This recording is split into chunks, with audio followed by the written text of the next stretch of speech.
just slept wrong. I had some weird dreams, actually. I could probably, give you some weird dreams. I wrote a couple down. Nothing crazy, but...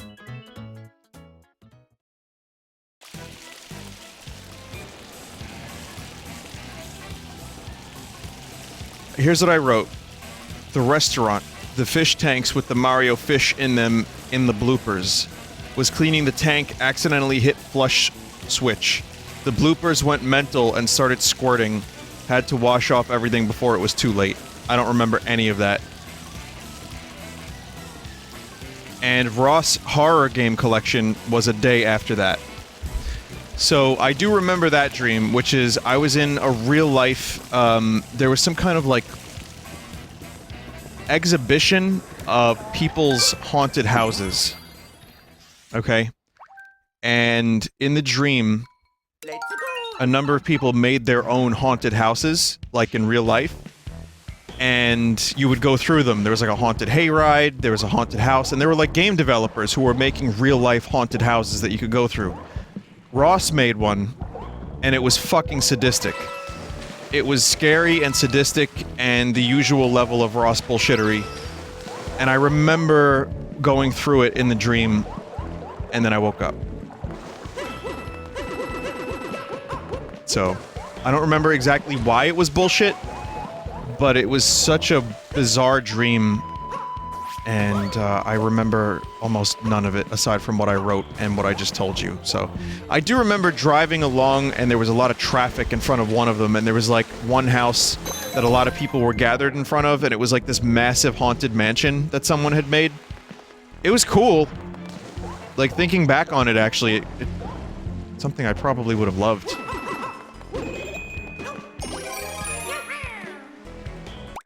Let me move the chat over. I can't really see. Yeah. Okay, that's better. Yeah.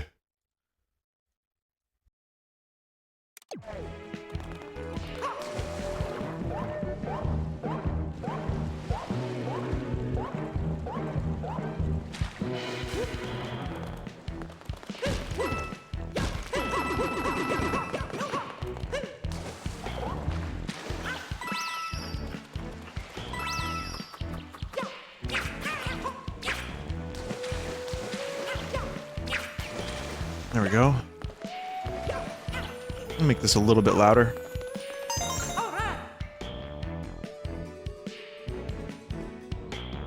So there was this rumor of another Switch Pro rumor, and it's a 4K Switch that'll be out by the end of the year. That's the new rumor.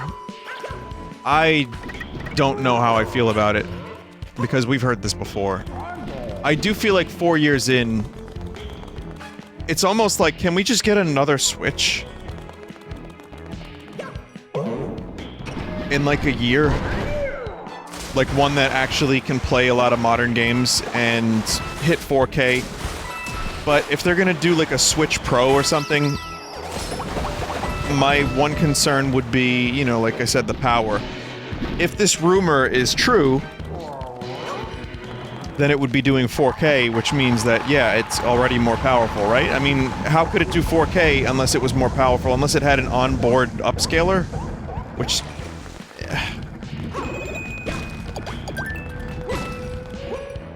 So that, plus a better screen, and that's the rumor at the moment. It has like a, just a bigger screen slightly and better pixels. I don't know, chat. I mean, here's what I would say. If that's the case, then Hyrule Warriors should have waited for that.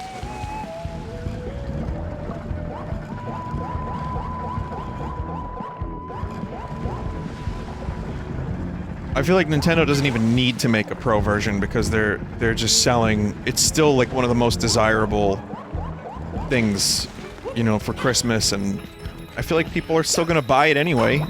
And it's only gonna confuse the market. But I guess I'd be down for it if it really was happening. I'd have to see with the stats and, like, you know, is it worth the cost? And will games take advantage of the power?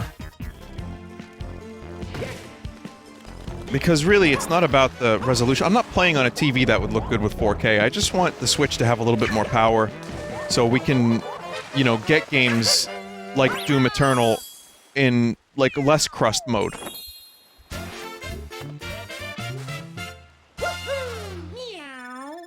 So, I don't know, man. I mean, I don't know if this is real. I don't think it is, but if it is, then we'll see what happens. We'll talk about it when we get more information.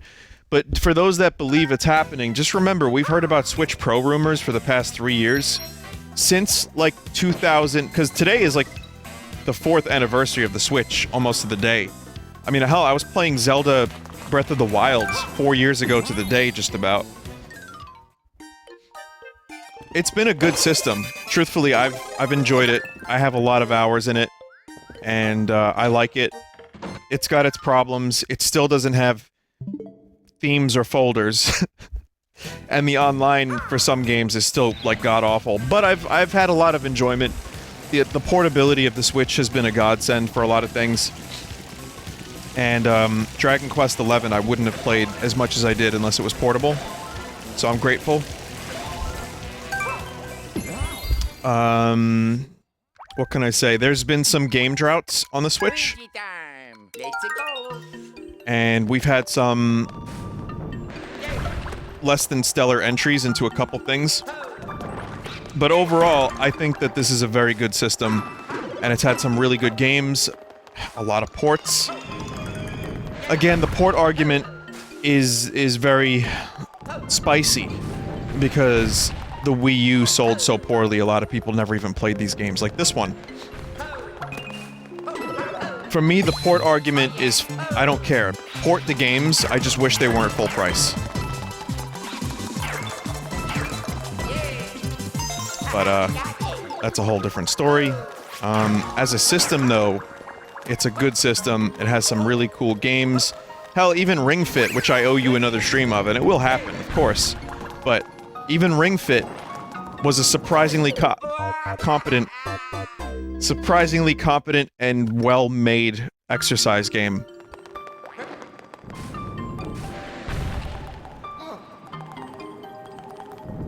But Vinny, it won't change because you bought it at full price, says a chat member. It's my fault, chat. I'm sorry that the prices are so bad because of me. So, I've said this before. You're right. I know. Yes, we are buying the games. Millions of us are buying these games. I actually got a code for this game and Mario Anniversary, and did not pay for them. If that makes it any better. So if I'm... Does that absolve me?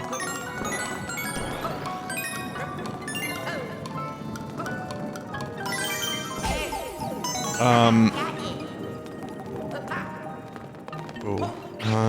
trying to think of what Wii U ports I bought. Like, even Tropical Freeze is my favorite, one of my favorite Wii U games. I didn't buy that. Shit, I don't know.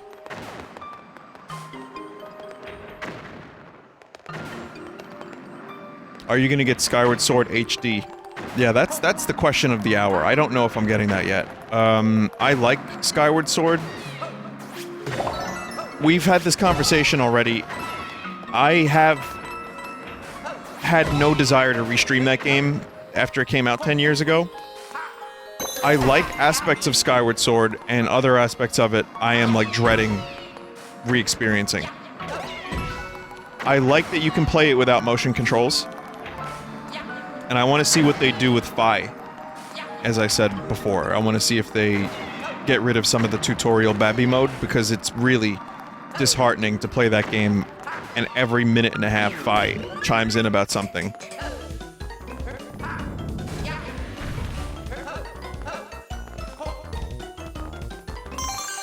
And maybe like a faster bird. Like, there's some problems in that game that I have, like, issues with, like the world's feeling very disconnected, the surface, that is fundamental to the game's design that won't be fixable. And that's fine. You know, I can live with that. Oh, fucking hell. Luigi's very slippery, as you know. It's the old slippery Luigi. But, yeah, for $60, I guess I was hoping that, you know, it's a Wii game. I was kind of hoping we get a little bit more than just a basic upscale. Like Wind Waker, I really like what they did with that. I thought the Wii U Gamepad was perfect for Wind Waker, too. It was a little bloomy, but mostly the fixes were nice. The, inventory was really convenient. And the visuals were beautiful, aside from the intense bloom. So, we'll see if it gets there.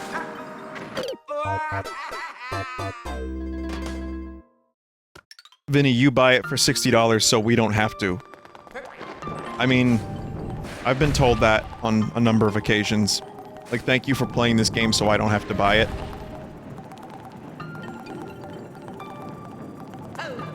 I mean, don't get me wrong, I love streaming, I love what I do, but there are some games that I know the audience would like more than me. It's usually not the case. I usually tend to stick with games I like. But, you know, that happens from time to time. I would probably enjoy the Skyward Sword replay. I think I would. It's been a decade. I barely remember the dungeons, which I like the best, so it will be kind of a new experience for me in some ways to relive those dungeons for the very first time because my memory is so dog shit. But, anyway, yeah, 4 years of the Switch, and it's been a good run, and they're still selling, which, as I've said, I even fucking argued about this for years, to the point where me, of all people, was called anti-Nintendo, if you can somehow believe that. That, and you've heard me say this before if you watched my streams for a while, that I like Nintendo when they're struggling, and they're not selling gangbusters, because it makes them humble. And it means that they have to really, like, focus on good software and being very pro-consumer and figuring out how to, like, make their audience, their core audience, not fly away. So maybe, like, a little bit of struggle for Nintendo where they're not selling 100 million Switches is kind of good for them. It means that they have to, like, really, like, go back and innovate and realize why people like them in the first place and not become, you know, greedy. So, now that's just kind of a broad generalization. It's not true for everything they do, but it's been my thought for a while.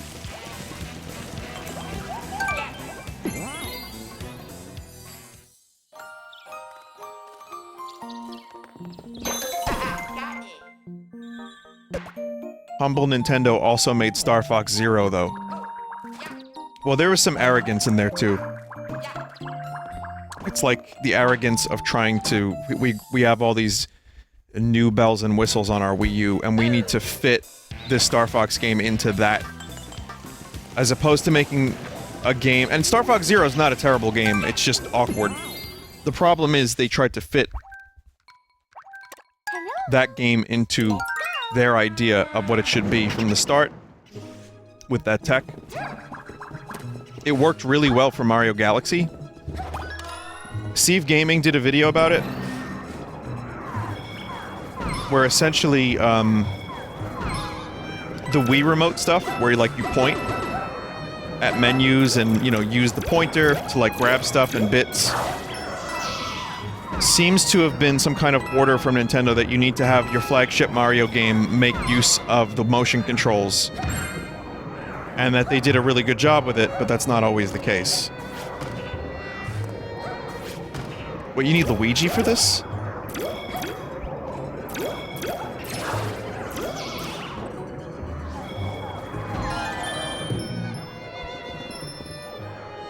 Oh, it's a mansion. Splatoon was the most successful usage of the gamepad, in my opinion. I think Zombie U and Splatoon did a great job with the gamepad. Gyro controls for shooting and aiming are fucking phenomenal. And they did a really good job figuring out how to make that work. So yeah, and then Splatoon, without the Wii U gamepad, also did, I think, a great job. But that's the thing, the Switch is like really fucking versatile. Like, it can do some of the Wii U stuff. It can do some of the Switch unique stuff, like the Joy-Con separating and being portable. It can do Wii stuff because of the Joy-Con.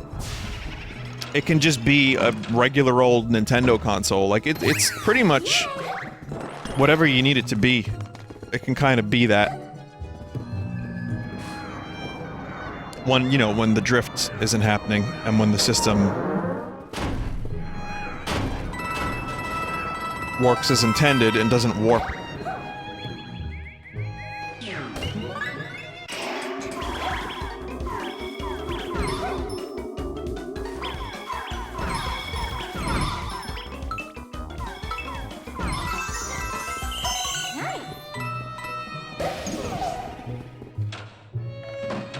There we go.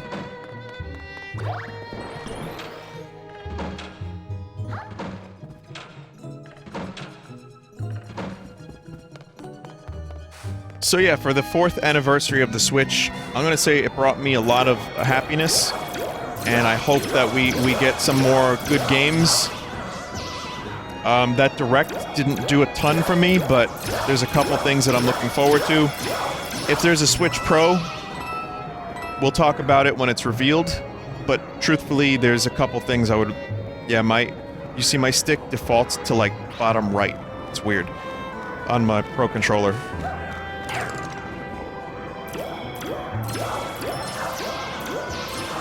But for a Switch Pro, I'd like to see games like Hyrule Warriors utilized better. Like actually have good, solid, steady performance.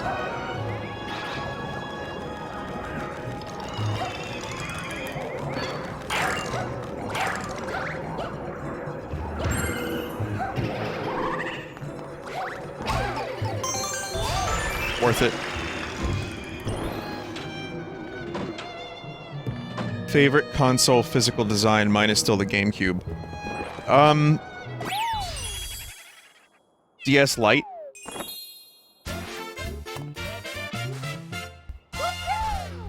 GameCube is cool in its own weird fucking cubey way. You could put, like, money in there, too. DS Lite is just... I like the way the DS Lite looked. I kinda like the 3DS XL. It's a little thick. But, I don't know, there's kinda nothing wrong with that.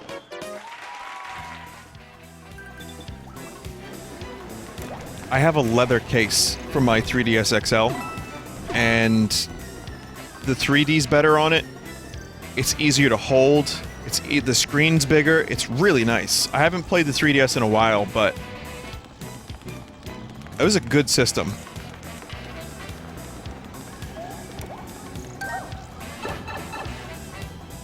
GBA SP. Oh yeah, the SP was cool too.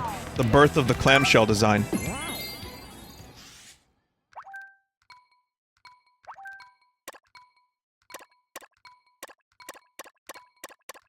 Okie dokie.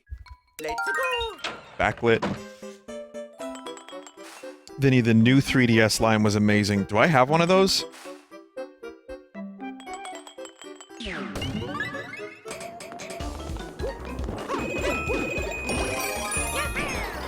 I don't think I do. I do? It has the C-stick nub?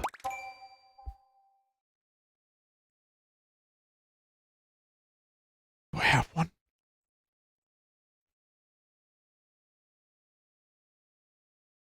Chat, please give me a moment. Just a second.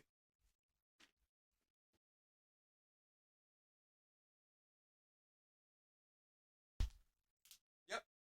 Yep. I remember what happened now. I do have the new 3DS. This is really nice, actually. I'm sad I didn't play on this thing more. What game is in here? Ever Oasis. Wow, that was the last 3DS game I played on my own. I do have the new 3DS XL. I don't have the 3DS original new. I have the XL version. So this is what I have. I don't think I had the 3DS XL. Or maybe I did and I sold it, or I gave it to a friend. Fuck, I don't remember. God, why is it so... Nintendo, stop iterating so much on your... Oh, wait a second. See, now, the interesting thing about what I just said... I got Monster Hunter 4 Ultimate in this thing. Mario Golf World Tour and Fire Emblem's Emblem, Shadows of Valencia. Those are the games I have in there.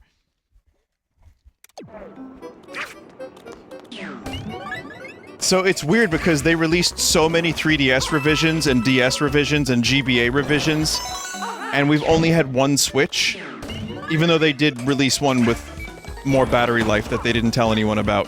You just had to figure that out on your own. Fire Ekans.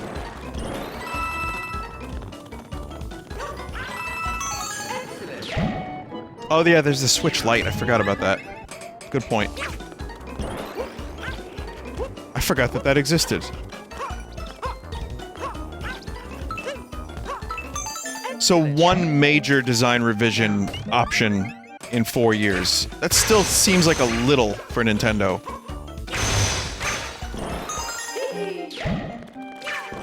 Though we've had 1,000,001 Joy-Con colors by now.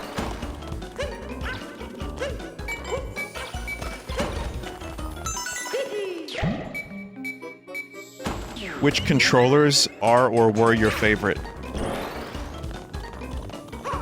I think the Switch Pro controller is the best controller they've put out, just from a comfort standpoint and versatility standpoint. I know some people have had drift issues and the D-pad's a little skunky.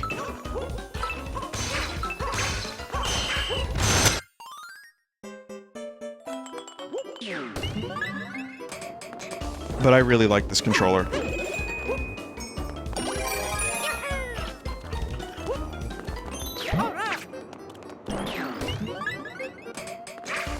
Once my D-pad got fixed, it was an even better controller. And my stick isn't drifting, it's just weird because this game only I've noticed that when I let go of it, it sometimes default to bottom right. It's not drifting bottom right, it's just, it's hard to explain.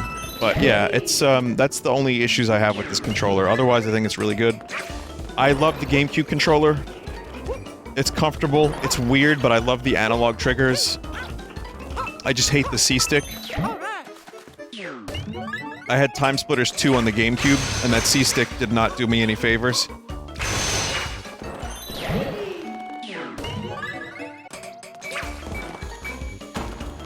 That's just Nintendo. If we're okay!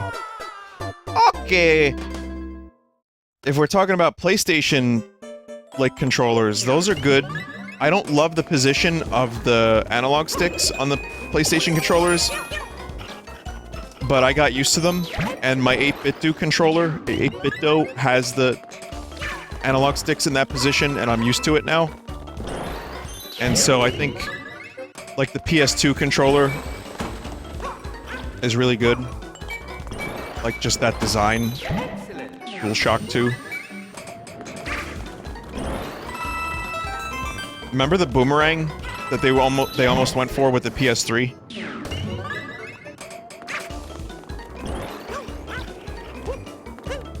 Type PlayStation 3 boomerang controller if you don't know what I'm talking about. It's a thing.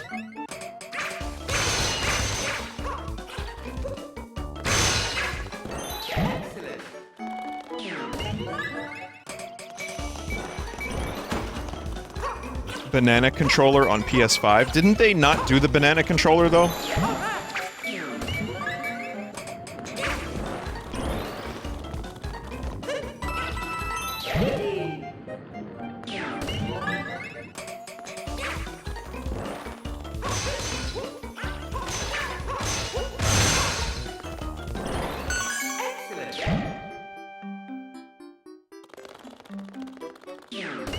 There's a patent that will allow any object to be a controller, like a banana in the patent. Oh, right, okay, I saw that image. So that technically you could make anything a controller?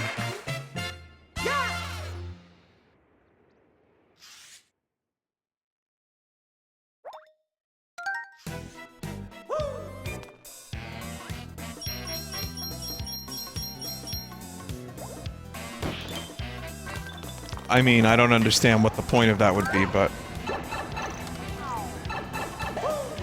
Did you enjoy my jape?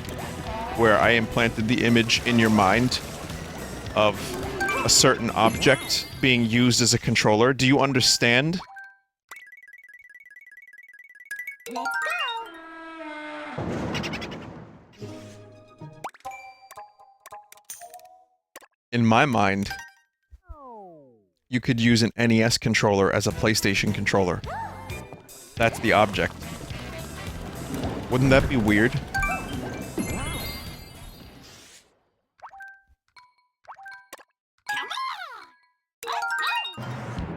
Hello, I'm Luigi.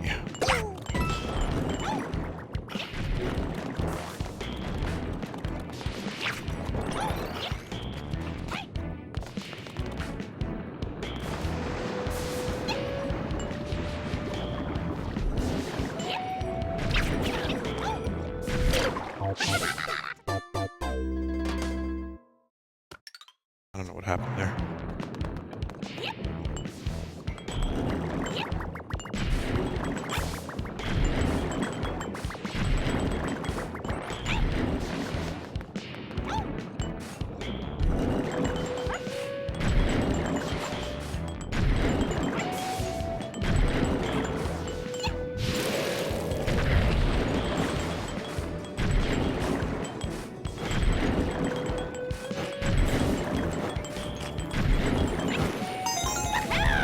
Huh.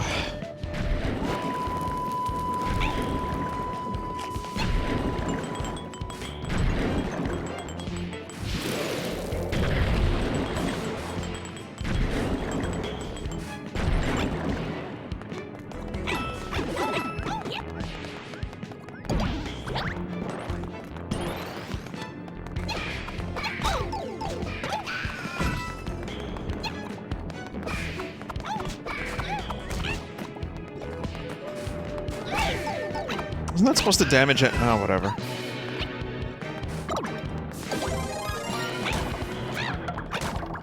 Oh, it's my favorite configuration of Toad.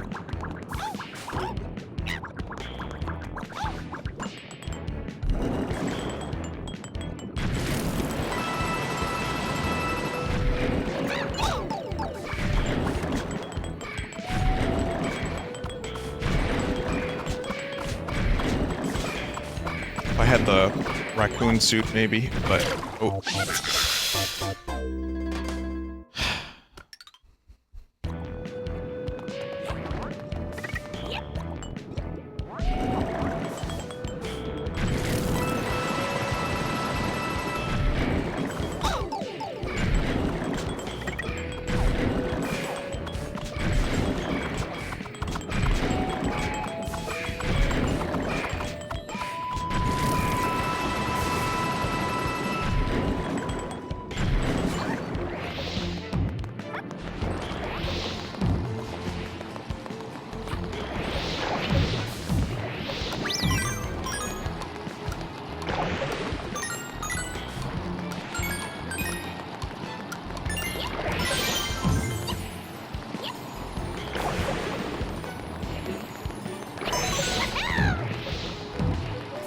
That was close.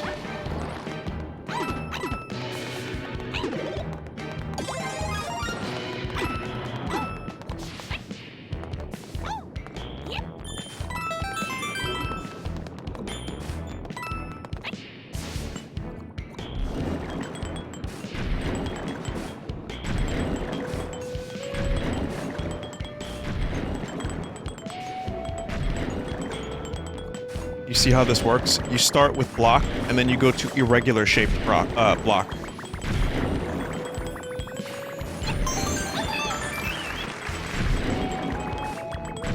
Hi, I'm Brock from the Pokemon game series. Don't let me fool you. I'm not actually in the Mario game.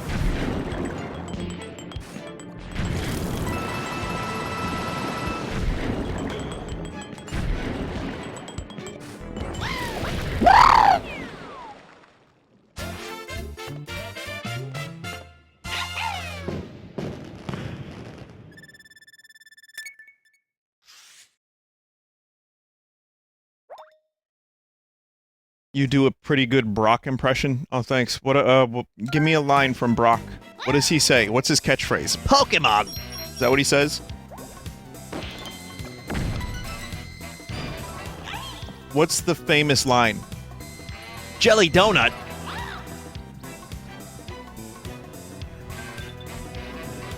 Drying pan. These jelly-filled donuts are great.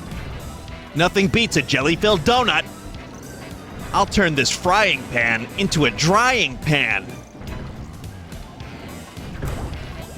I don't remember any of this from the show. None of it.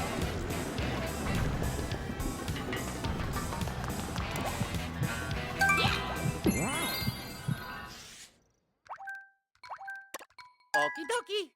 Party time.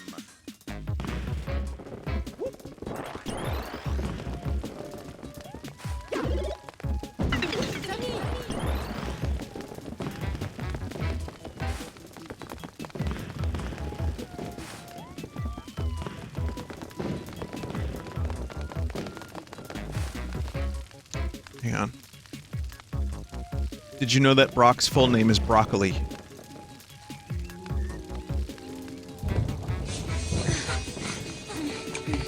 Oh no, it's raining! Hey, I know. I'll use my trusty frying pan as a drying pan. Hey, I know. I'll use my trusty frying pan as a drying pan. It needs a bit of work, but yes, I see. That has 17.7 million views, by the way. Oh, that video was also uploaded March 1st, 2010. 11 years ago, for fuck's sake.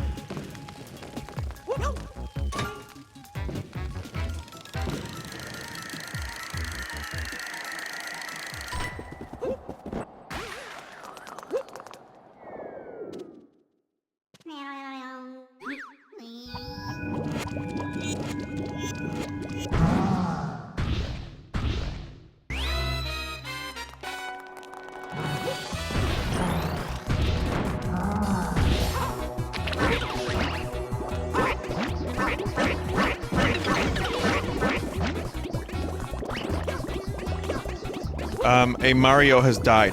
I don't know if it was Mario Prime or what, but a Mario has died.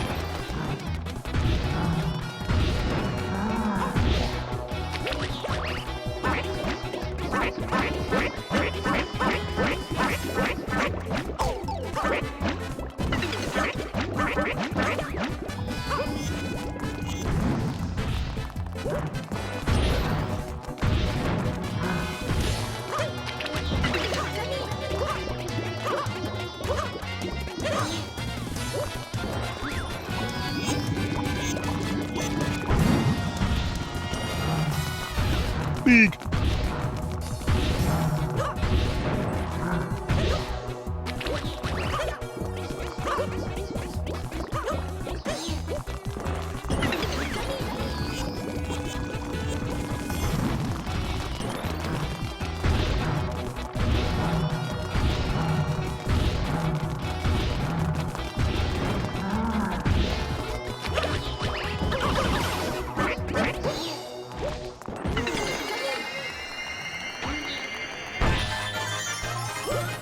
So many Mario sacrificed on this day.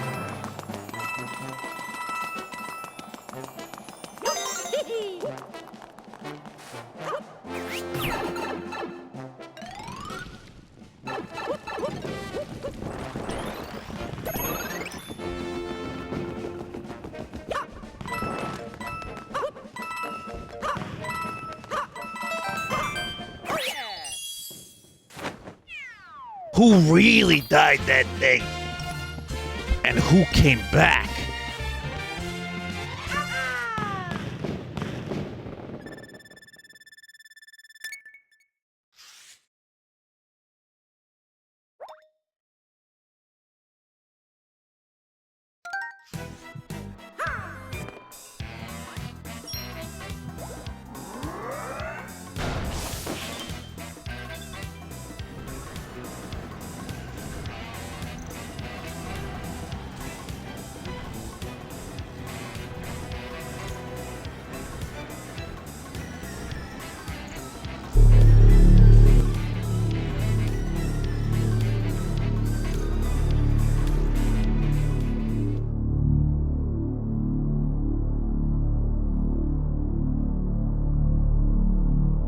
You've been acting a little strange, Luigi. Are you sure you are who you say you are? I don't know, Mario. Your voice is kind of weird tonight. Are you sure you?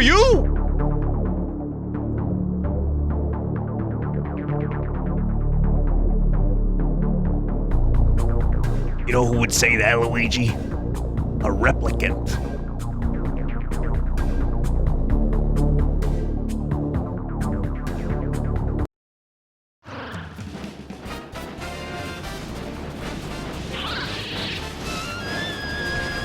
I made that song for that video, and I was very happy with it, and I named it Replicant.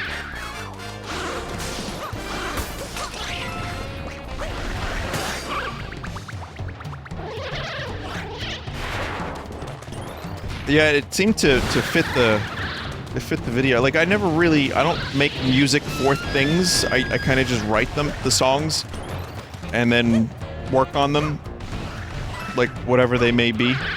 I don't usually write for something specific, but that was the time I did it, and I was very happy with it. But yeah, it's not my oh no! It's not my idea.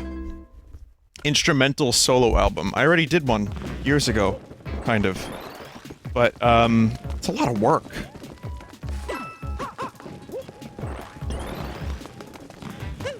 I mean, working on Redvox albums, like, you know, that's like a year and a half to 2 years of effort. And then finding time to do a solo album on top of that, that's tough. Will you release Replicant separately? Yeah, it's in the description of the video. It's been there for like 4 years. 3 years, whatever. I literally just downloaded it from the video just now, because I don't know where my version is.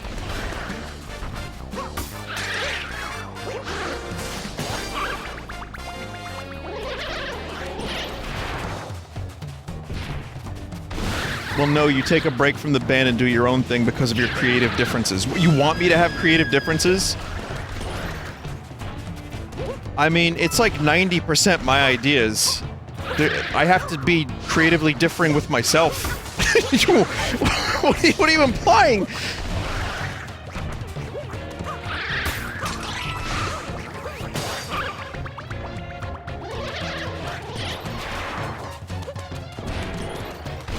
I know, I like it. I enjoyed that music joke. Thank you, chat member. It was good.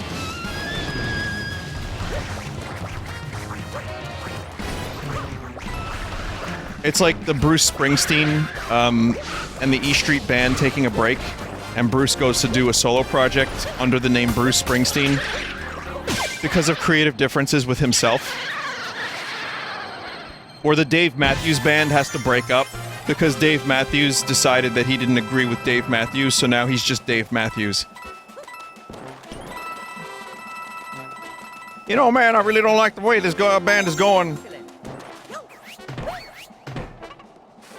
His guitarist went to play Silvio in The Sopranos. Yeah, it's true. Lil Stevie.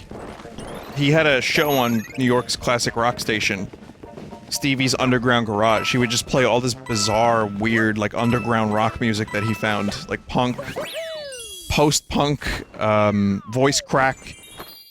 Every genre he would cover. And yeah, he was Silvio on The Sopranos. Seems like a cool dude.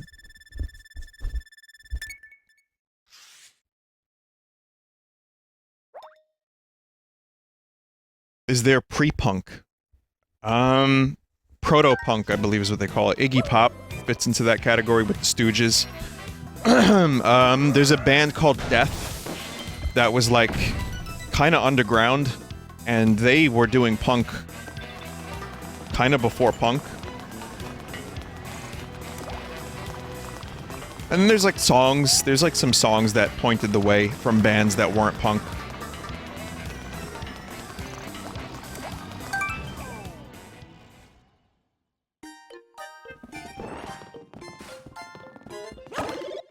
Is Punky Brewster a post-punk? I don't know how to answer that question in a funny way.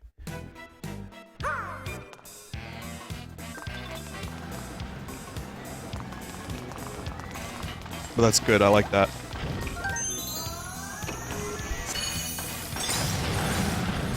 The first series on a podcast called No Dogs in Space will tell you about Proto-punk. Yeah, Marcus Parks. I've listened to it.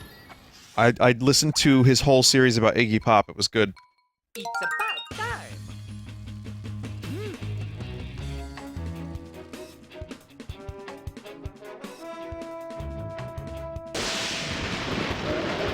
This is it, Luigi. Ah, Mario, your voice is kind of weird today.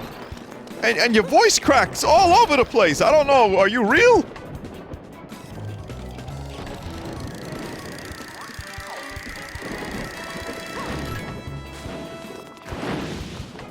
Very suspicious of you, Luigi. Some would say dubious.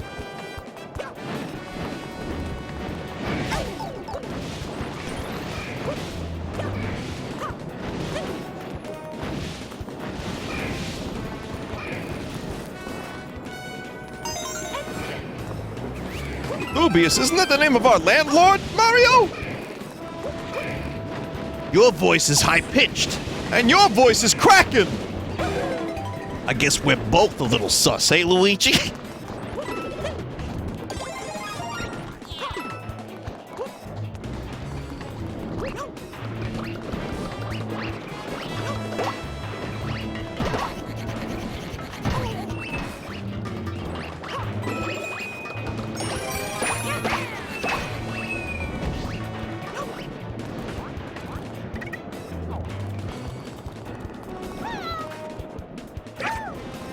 How'd you get here, Captain Toad? Do I have to kill these lads for a green star?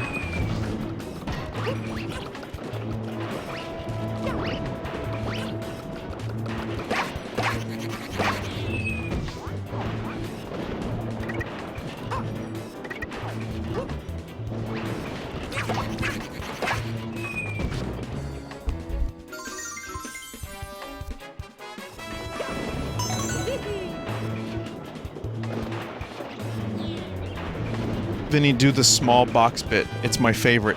Says a chat member named Farting ASMR. Hey. Luigi! Mario, I'm in a little box. Please. Mario, I need you to get me out of this little box.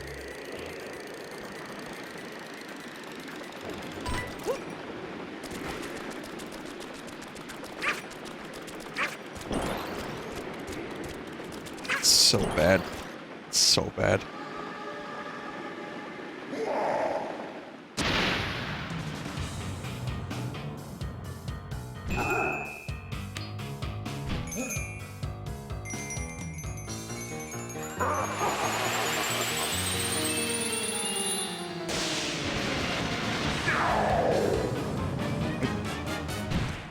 I don't know what possessed Mario and his developers to do this.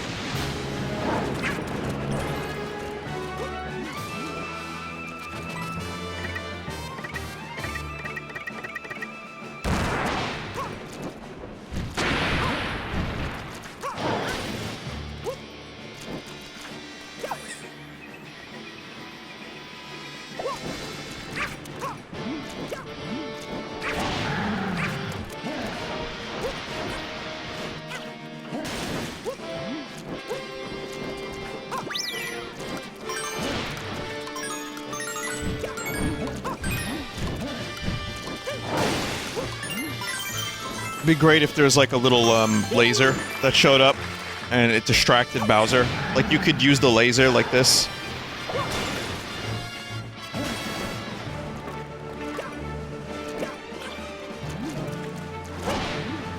If I was in that developer's room, that would have been my idea. I would have been like, listen, you gotta have a little distraction. Whether it be like a little stick with a feather at the end of it.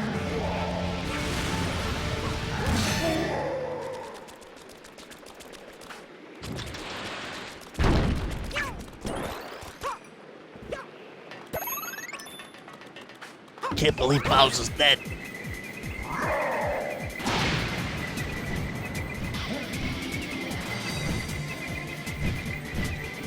Luigi, gotta try this new shit that I'm on. Mario, you doing drugs again? No, it's good, Luigi. It's called catnip. Fuck, you don't know how high this gets you, Luigi. It's amazing. I'm all like distracted by lasers and shit. Fuck.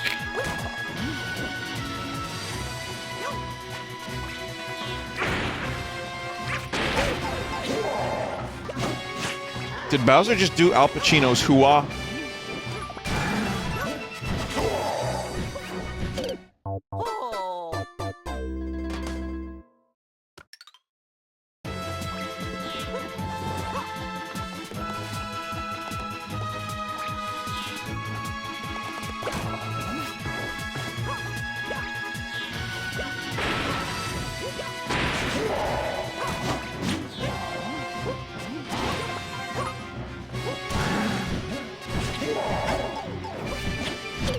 Oh. Oh.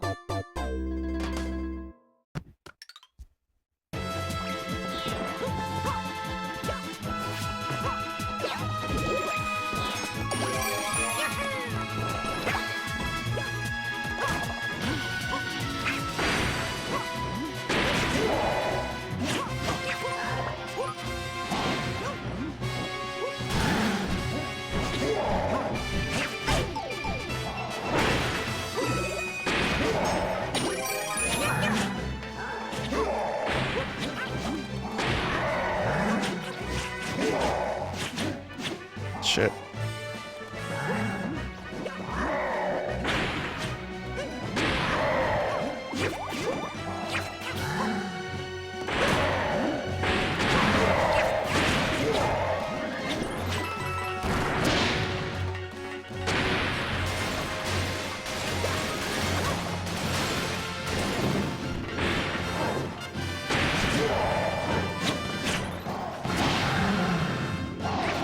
Camera, go faster, please.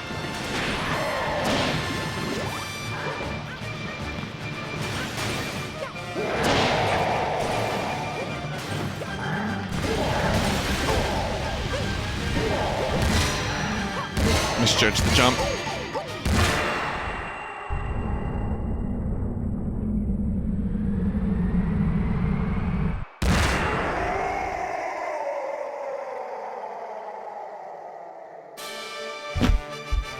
Luigi, there's spaghetti in that black hole.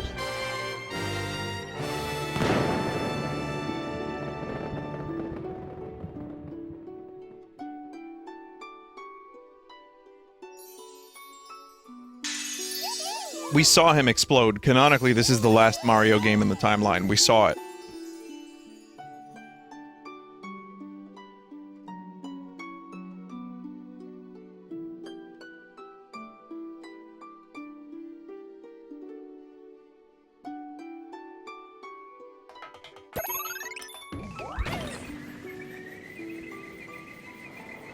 That was a clone? Yeah, I mean, maybe. But this is a Mario clone, as well. Mario Prime died the first death in Mario 1 in 1985. Or even earlier than that with the Famicom. The first time Mario died in development, Mario Prime was dead.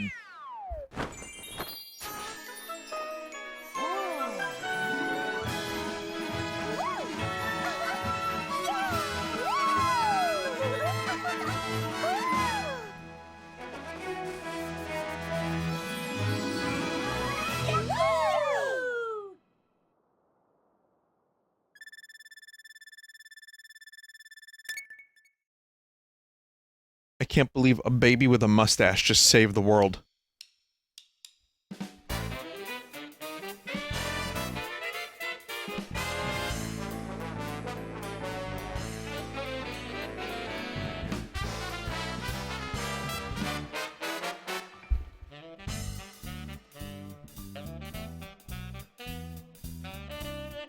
Live from Mushroom Kingdom!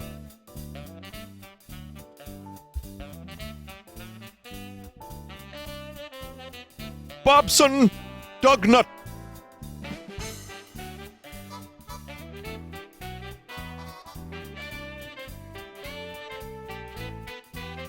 Bobby Moynihan.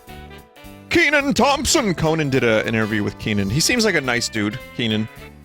He's a very polite, nice dude.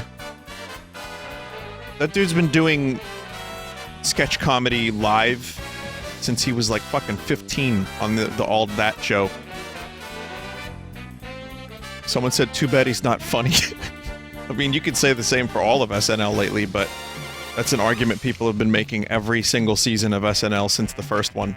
I don't watch it. I don't really care, but I've only seen some of his... I like some of his talk show host bits, where he does the eyes, where his eyes pop out of his face. I like that.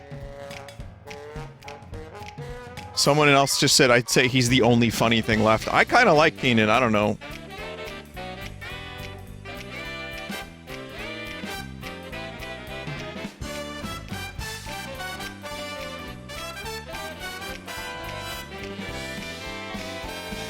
But, yeah, I don't know. I haven't watched any, like, episodes, like, full episodes. The last thing I watched with SNL was Jack White's performance, like, last year. And maybe, like, I just watch the older stuff from time to time. But anyway, Keenan Thompson, Bobby Moynihan, and now your host, Mario.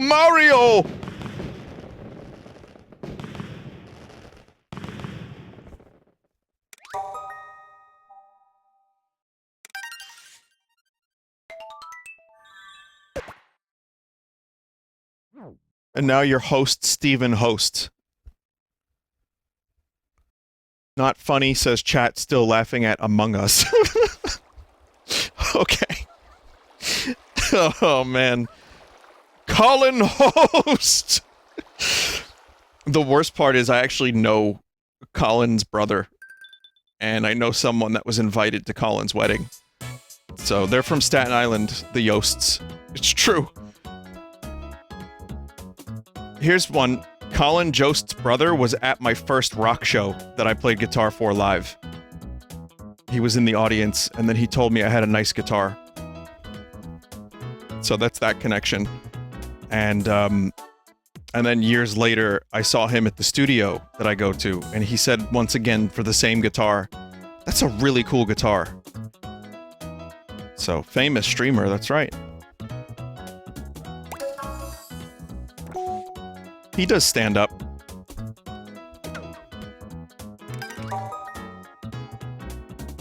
Do you want to play Luigi Bros, the Luigi version of the classic Mario Bros arcade game? What?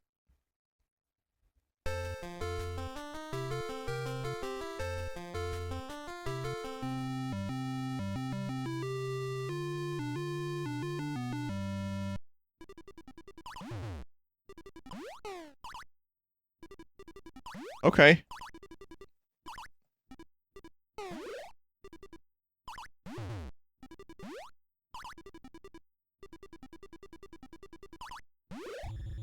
Yeah.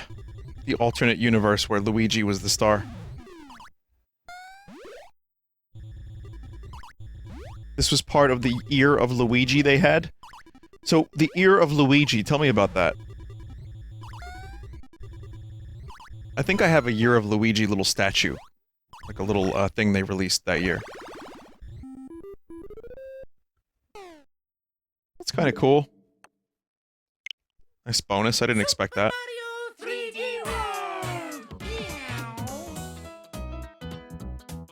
It was Nintendo's worst year ever. Wasn't Year of Luigi when Nintendo was in, like, the worst financial straits that they had ever been in? If you think about it. Let me just check. Hang on, chat. Let me take my headphones off.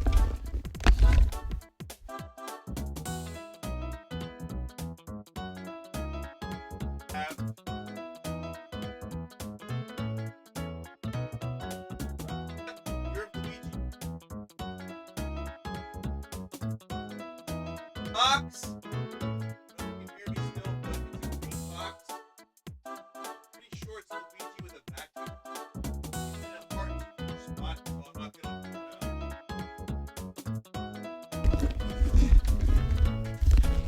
out. Okay, what I was saying was I have a box that says Year of Luigi on it, and I'm pretty sure it's Luigi with a vacuum, like sucking a ghost into the vacuum. Oh yeah, Mario time. Woohoo! So, I'm pretty sure that's what's happening. I just can't get to the statue easily, so I'm not I'm not doing that right now.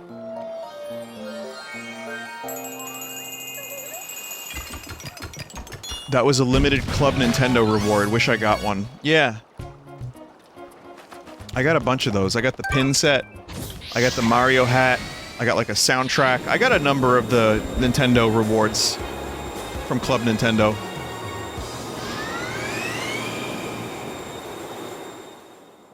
I also have limited edition, still sealed, slide puzzle with black cat on front.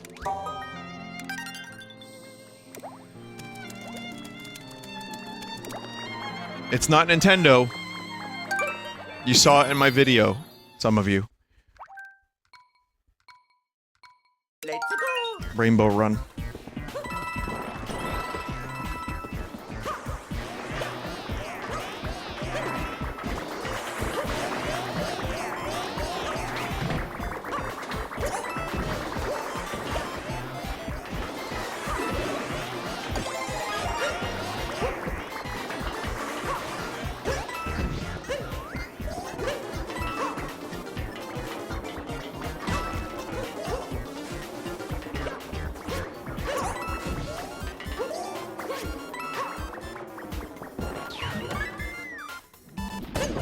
Blind? What did I miss? Green star, probably. I didn't see it.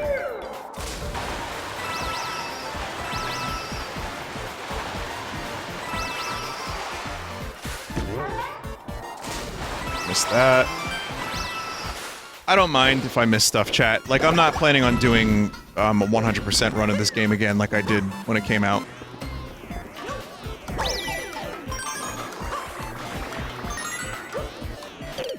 Oh no! Zelda Easter egg here, block to the left, where at the beginning of this level. Wasn't there a little Zelda room in the previous world that chat told me about that I didn't get?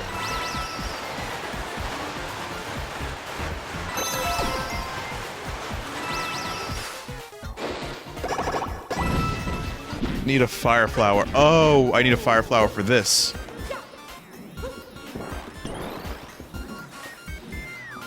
There's a hidden block with the flower in it for the where?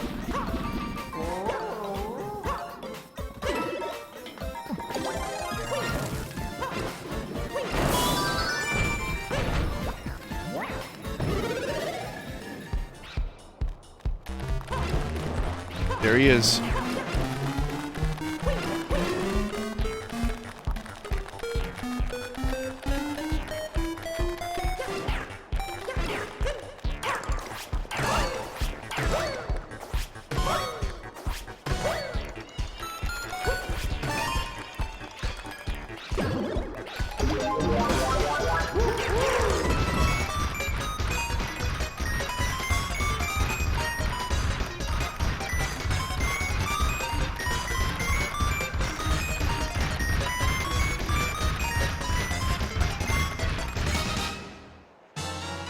Who is that?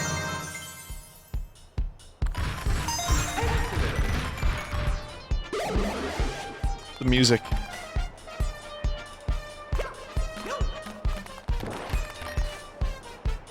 Link! Ganon has stolen both Triforces, and we need you to rescue Hyrule.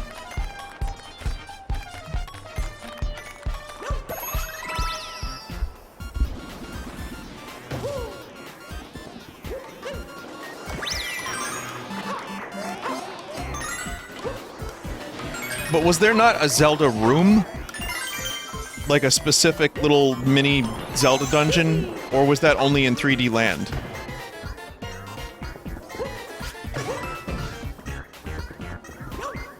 That was 3D Land. Okay, so that was the only Zelda reference in this game then. Alright, where's Pikachu?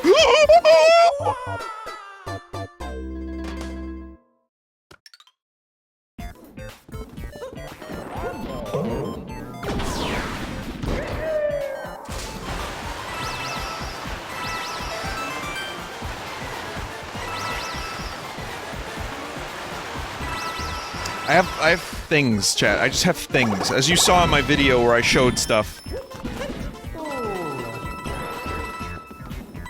Like, I have too many things. Many of the things I have, I like. Many were collected over years. Some are very exclusive things. But one thing I've noticed about things, it doesn't fill the void.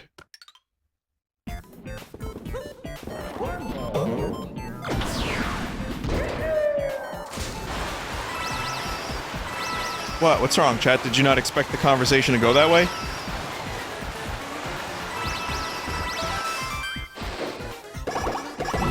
Have you ever heard of retail therapy? Where people just shop? And they're like, yeah, that's therapy for me.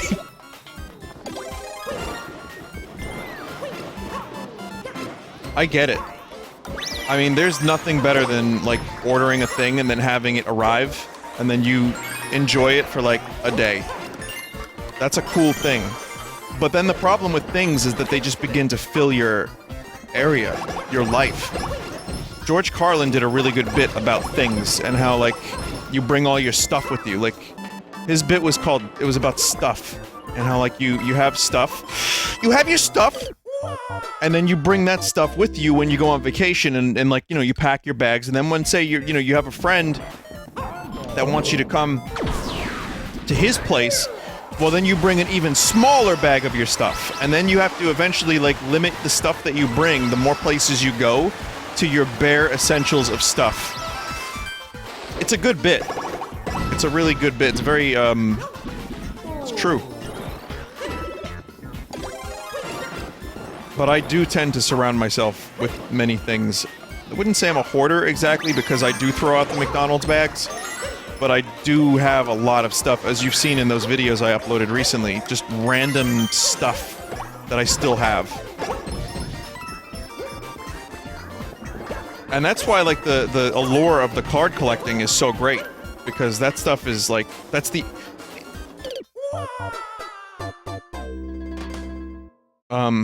That's the instant gratification of you get to buy the stuff, you get to open it, you get to see it, and then you get to have it.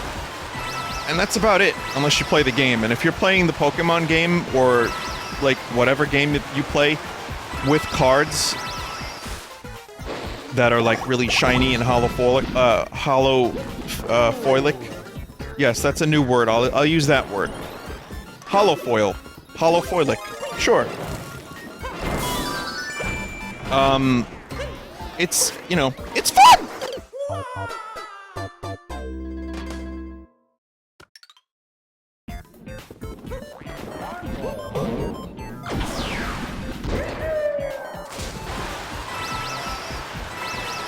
But all my old stuff that I collected, like, I, you know, at various times I collected different things. I never got so into a collection that it's like my one collection, my one thing collection. You know how some people have that one thing? Oh, I've collected coins since I was 5, some people would say. I don't have that. I have kind of a little bit of everything. I got some cards. I've got some coins. I've got some guitars. Incidentally, the most amount of stuff I would say I have are video games. But with video games, you can actually play them. I don't know if you knew that, chat, but... But that's one of the other things, too, about non-physical video games, the digital stuff. It's not as fun to collect. The collection aspect of the games is kind of fun. It's nice to have it all on your shelf. It's a lot of coins that I just missed.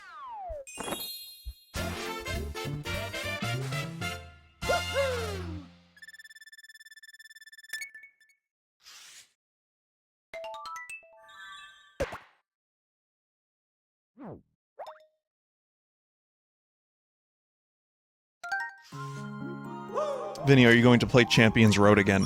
No.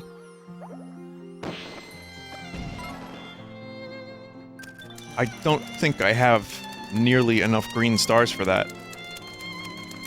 Oh, there's a lot more. Is this Champions Road here, chat? Vinny, Ross said he's gonna open Pokemon cards on his stream. Good for him. There's 3 more worlds. Okay, so then this is not the last stream of this game. I have to tell Ross to just be careful. Because once you get that first full art hollow foil card, you're gonna be like, oh man, I would like more of this. And then you'll see the prices that the scalpers are charging. And that all the good new shiny cards are sold out everywhere. And it leads to frustration.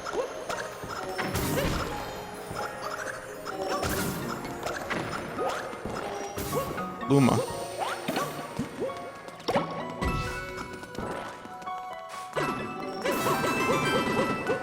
I know, Chad, I screwed up.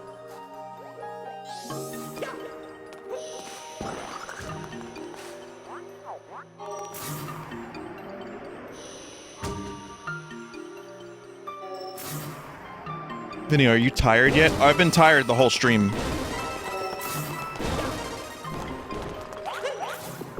You could probably tell. But yeah, I've definitely been tired, and,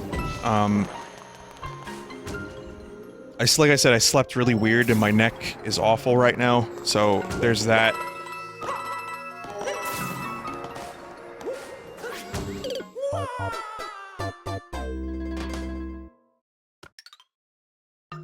And I had to do a ton of shopping today for groceries and stuff.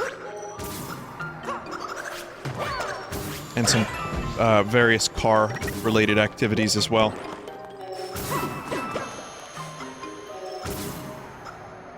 No Trader Joe's today.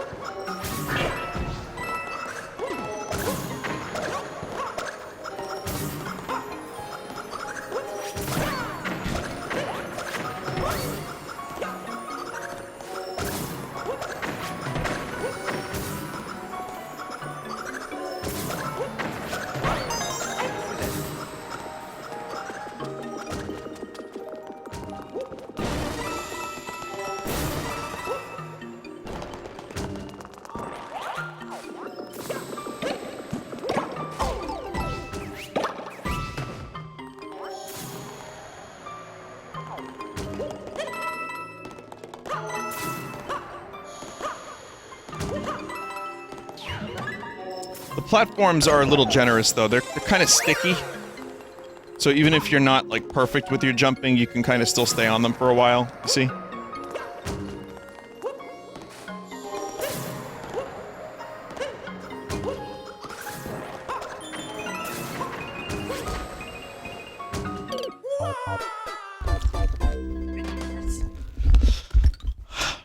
They have a sticky quality, as M. Night Shyamalan would say.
So chat, I had this like Stockholm Syndrome for the Star Trek Enterprise theme. Just bear with me a second.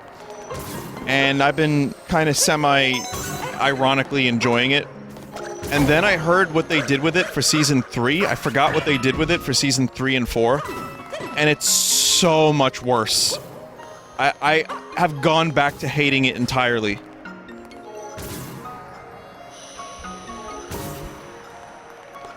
A theme song so bizarre that people have just straight up refused to watch this show because of it.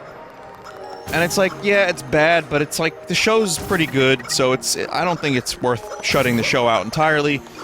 But season 3 and 4 have the most wretched additions to the song. Oh no! Vinny, does that mean you'll finally stop singing it on stream? Luckily for you. No! I mean, yes, maybe. Yeah, it's pretty bad. It's pretty bad.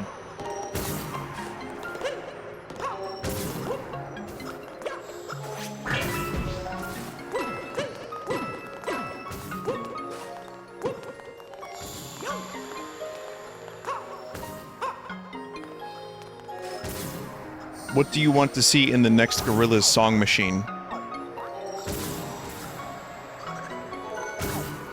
Depeche Mode collaboration. Kevin Parker from Tame Impala, I think would be a good addition. Hello, Rosalind.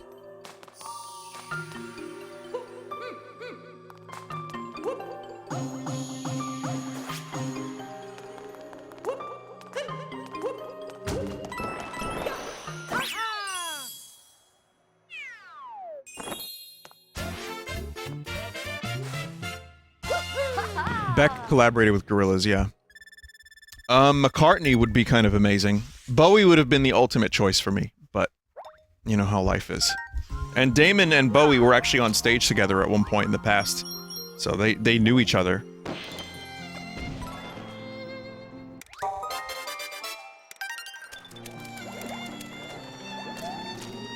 Claypool, yeah, Les Claypool would be great. David Byrne. How the fuck has a Gorillaz David Byrne collaboration not happened? Because here's the thing, David Byrne has collaborated with De La Soul. He's collaborated with St. Vincent. He's done a lot of good collaborations.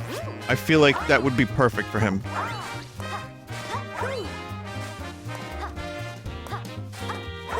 Disturbed and Gorillaz? That's a very disturbing prospect.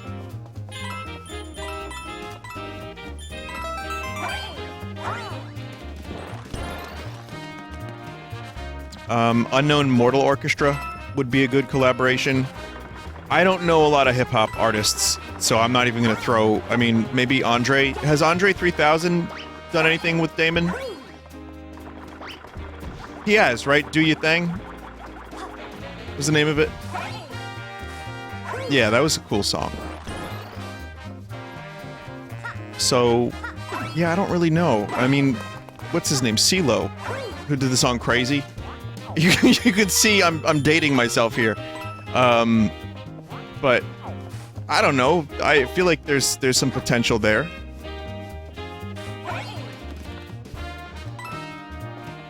Not him. So... oh, never mind. Well, that sucks. Alright. Crazy was Gnarls Barkley? Who's Gnarls Barkley?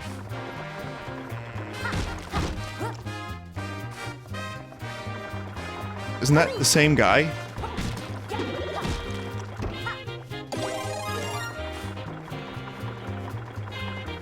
Well, the point is, you can tell by my suggestions that I don't really know what I'm talking about.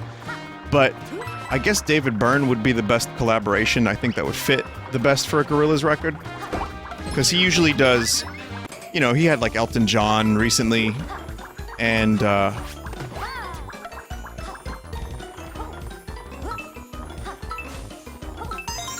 he had Lou Reed. You know, like he gets a lot of people that are like these famous classic musicians. I would say Josh Homme, based on the Villains album, which had a lot more like dance kind of element to it, but I don't know if it would be a good collaboration. He already collaborated with Noel Gallagher, which was... I hated that song, truthfully, but... you know... that would have been my dream collab. it still is, like, you know, them doing a good song. We've got the power to do that! I'm just trying to think of artists that fit within the Gorillaz template, but then again, that's not really how that works. They tend to just, you know, be really eclectic. So you can kind of, I think you can get away with a lot of different artists. Wonderful. Pretty much anyone, yeah. All I'll say is, you know, Billie Eilish is going to be on one of those records at some point.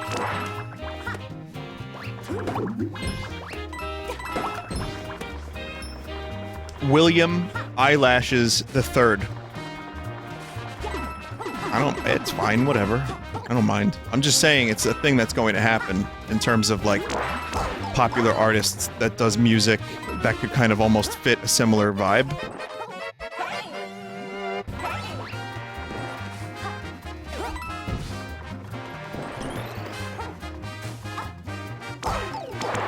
All right, Peach floats. Rosalina does not.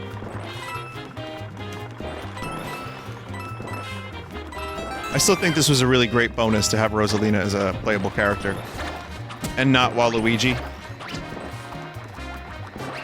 Rosalina deserves it. Waluigi eats garlic, like, raw. Fuck that dude.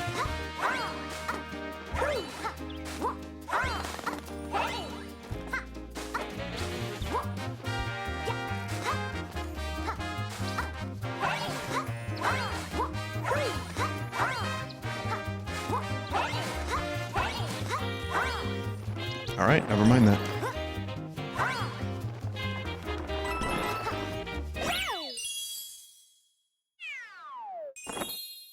That's Wario who eats garlic raw? It's the same thing.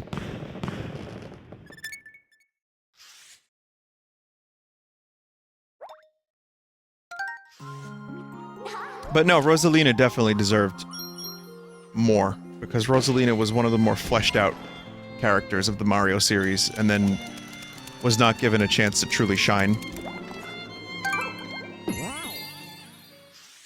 So, I'm happy that she got into this game. Let's go. And while Luigi likes golf, let him play his golf. Fuck that dude. Like I said, we don't want him for Smash.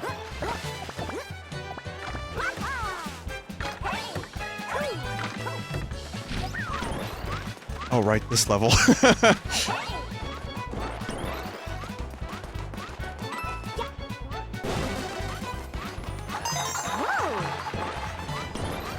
I joke about Waluigi, but truthfully, I would like him as a bonus character in Smash, because he's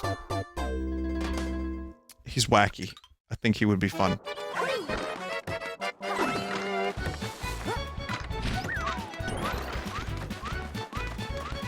He's long. Yeah. Like, he could do, like, a spider walk, like a backward spider walk. That would be his special move. He, like, sweat. The thing is, like, the worst part about Waluigi for me is I kind of know what he smells like just by looking at him.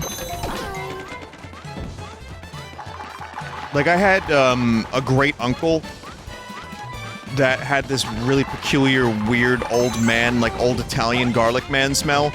And I'm pretty sure Waluigi would smell like that.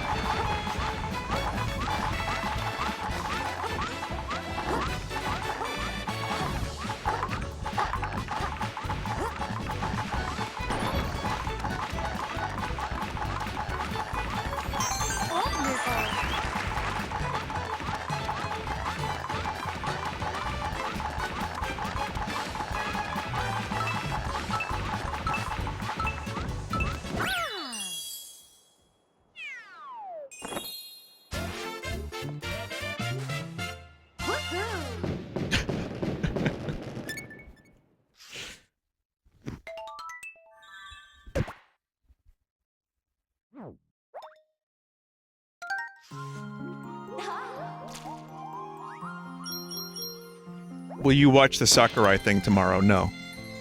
I have studio day tomorrow. I'm not gonna go out of my way for that.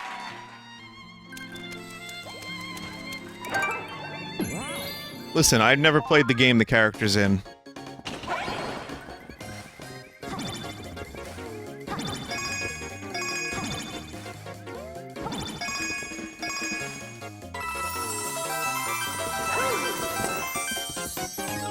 Will you watch it later that night?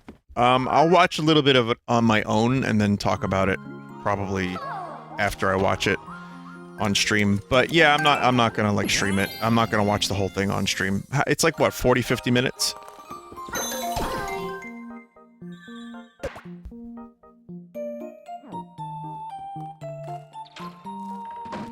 35 minutes.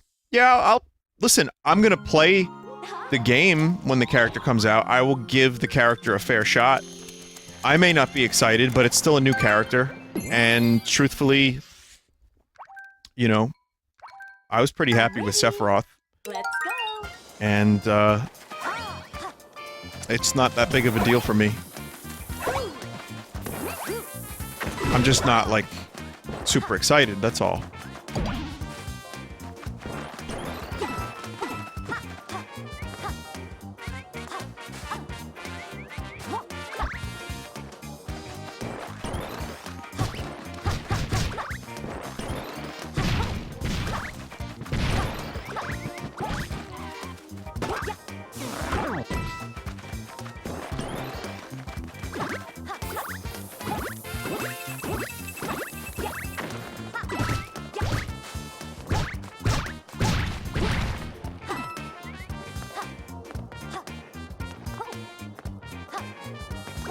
Oh, I found a really good deal on a vinyl-bound... Remember I talked about how I would like to own a decent copy of Lord of the Rings that isn't, like, paperback?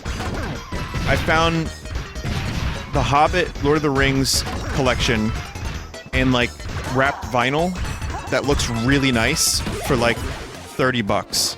It was on sale.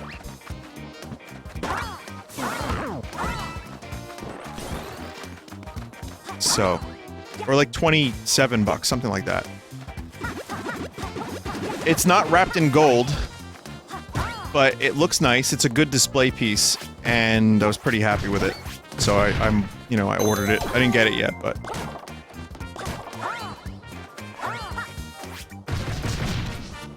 it was on Amazon.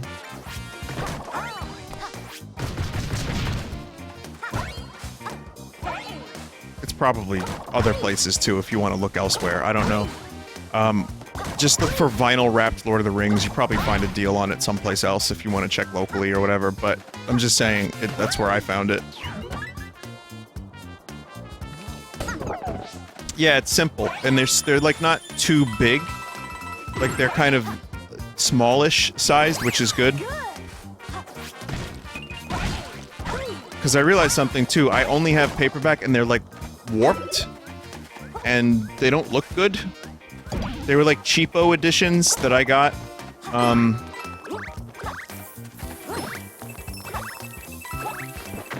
So I think I'm just gonna, like, one day I know I'm gonna end up reading those books again. The audiobooks I never finished. I was listening to the audiobooks sometime 2 years ago, and as much as I enjoyed listening, I think I enjoy reading them more.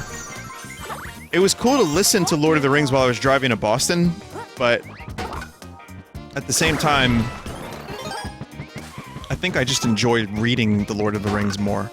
I just one day need to find time to do that again.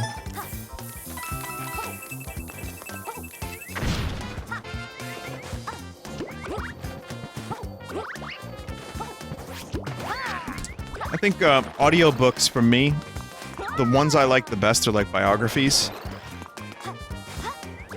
Like stuff that doesn't have as much visual description and is more informational works really well for audiobook, I've learned.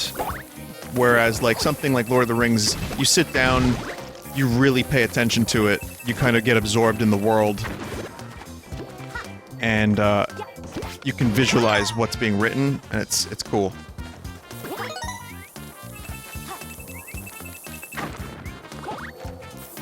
Yeah, non-fiction in general, I think, works better, maybe, for audiobook, in my experience.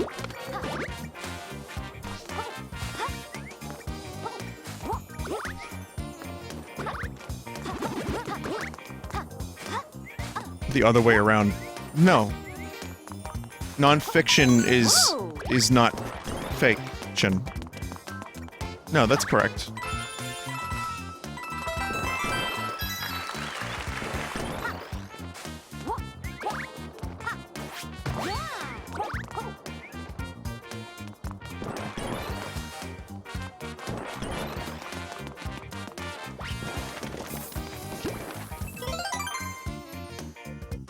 Would you voice an audiobook? Yeah.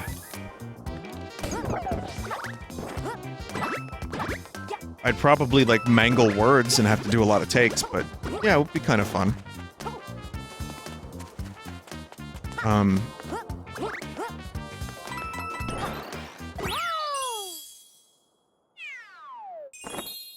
Green eggs and ham would be my speed. Yeah, I agree.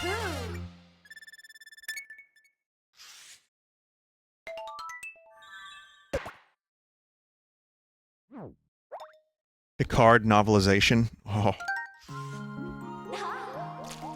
The complete works of the Mario Brothers Super Show written.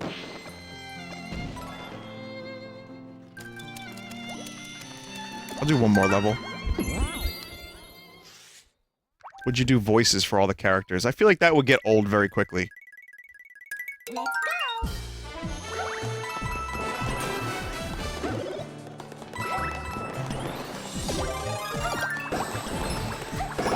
But, I mean, hey, Roy Dotrois. And, is that the Tolkien? Wait, who's the Tolkien narrator? It's, Ingalls? Oh, God, who does the Tolkien books?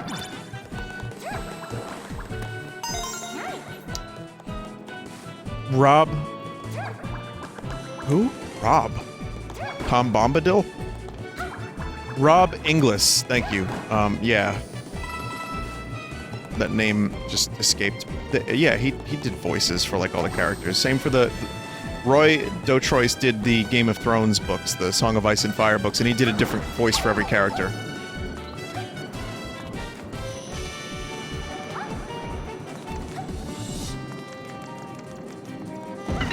Like, every character had a little bit of a different inflection. It was mostly just his old man voice, but sometimes he'd be like, hello?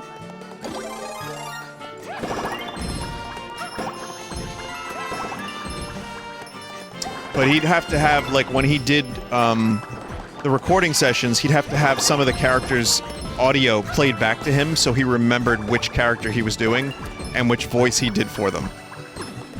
Like, I read all about this, I was like, fuck. And those are huge books, too.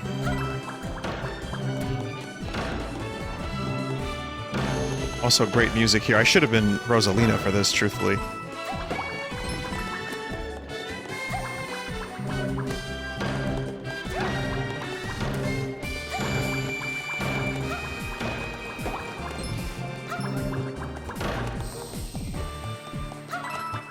This game is actually kind of a better 35th Mario celebration than the collection that came out. In some ways. That's not entirely true, actually.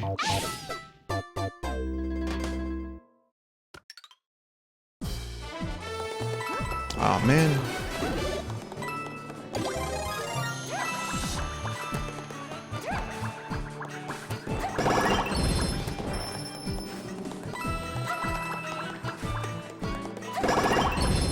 If I ever wrote a book about something, whatever it would be, I don't know. Yeah, maybe I would do the audiobook. Otherwise, what the fuck business do I have reading someone else's book, you know?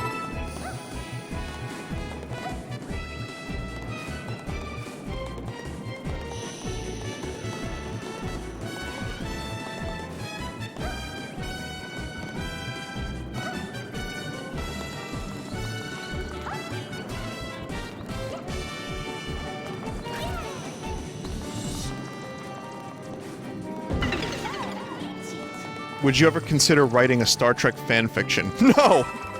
Oh, fuck. No.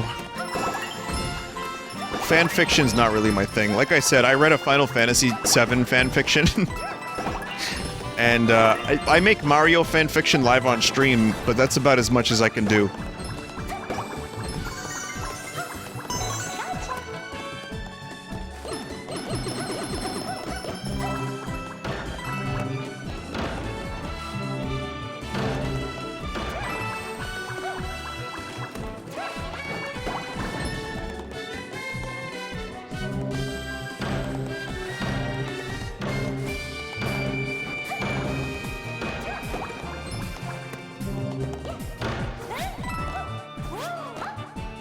Please don't die. Thanks.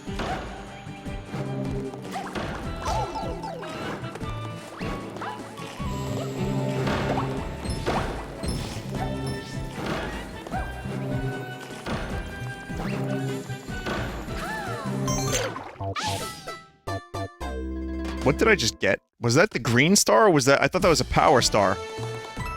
I guess I needed the boomerang for that.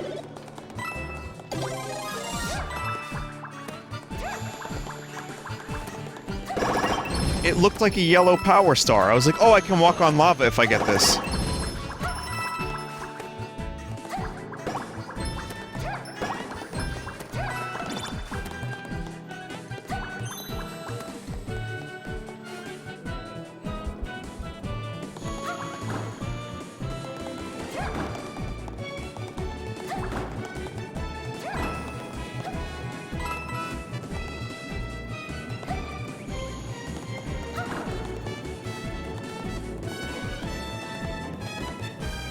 Would you ever make a fan production of Star Trek in that case? If only if I could do it with Mike Stoklaza, then I'd maybe, yeah, I'd do something. Yes, CBS would set their phasers to kill if I did that, but yeah, it would be fun. I mean, the most I'd want to do is probably just visit the set. But even then, like, I don't really like any of their new stuff, so I'm good. Like, I love Star Trek, but I'm not, like, that kind of fan. I'm not, like... If you've ever seen the documentary... Okay, I want to recommend a documentary. One of the most... Okay, one of the most interesting documentaries about, like, fan subculture, maybe. Because it was so early. It was, like, 1997 or 8 that this thing was made. Or 1999. It's called Trekkies. And, I remember watching this before I even knew what the fuck Star Trek really was. And it's just about the fans. It's about the fan subculture. And it's about, like, conventions, you know, the shows, the actors are interviewed. A dude back then set up a dentist office to look like the Enterprise and wore the Star Trek uniform while doing work on his patients, and they interviewed, like, some of the patients, and they're like, well, if he's having fun, it's fine. It's kind of fun. It's kind of cool. I don't know who Star Trek is, but that's okay. It's a really good documentary. It's kind of famous, and... Sphinx, did you ever stream that?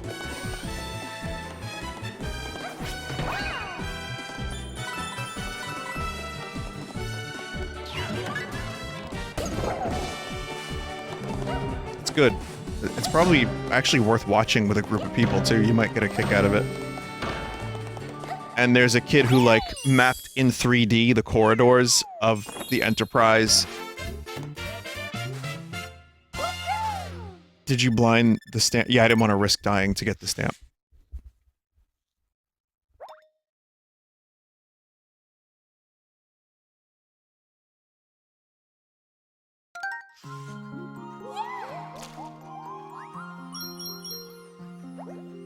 Vinny, would you direct a Star Trek porno featuring Spock and Descartes?